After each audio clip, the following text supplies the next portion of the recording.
Hey there, Sanity Seekers. Thank you for joining me. Today I'm going to show you how to make tiny Christmas trees from beads and Chanel pipe cleaners. There will be a few variations and sizes of these trees. After grabbing out some beads to use for the bases of my trees, I grabbed my pipe cleaner and I cut it to length. Glue on one end, pop it in the hole of that bead, then carefully trim the top to a point with scissors. I'm using wooden cube beads for my bases as I'm going for a modern look, and the tiny trees that I'm making here will be treated as tabletop Christmas decorations. I'm using little star-shaped sequins or confetti for my tree toppers and gluing them on with tacky glue.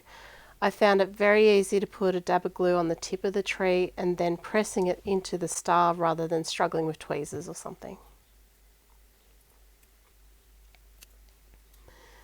Variations to your trees can include different coloured pipe cleaners, and decorations on the trees could have glue sprinkled with glitter or nail art gems glued on.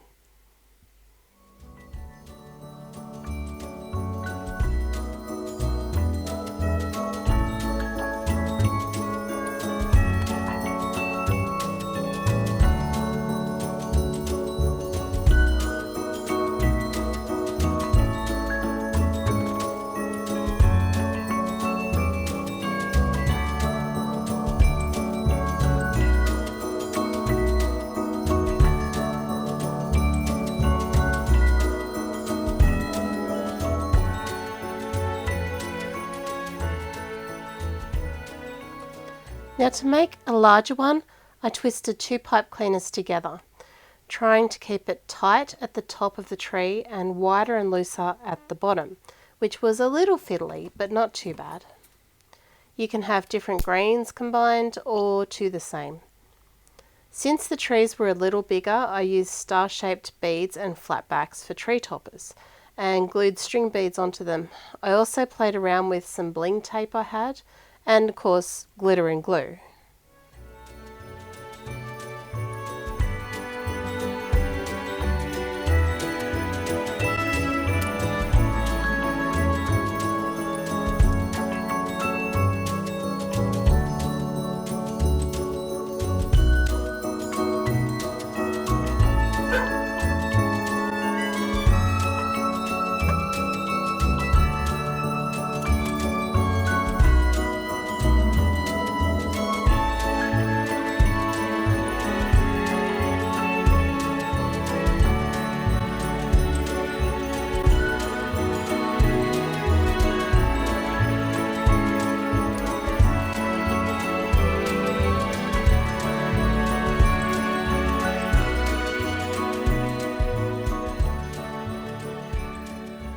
This is a surprisingly easy Christmas craft to make. Cheap, adorable, and incredibly satisfying. These ones will be going into my teeny tiny Christmas shop I'm making. So if you hit the subscribe button, you shouldn't miss out on the progress I'm making and all the Christmas goodies I'm making to put into the shop. If you found value in my video, please consider hitting the like button and leave me a comment. It really helps out my little channel. I hope to see you again soon. Thanks for hanging with me. Have fun with your Christmas inspiration. Bye.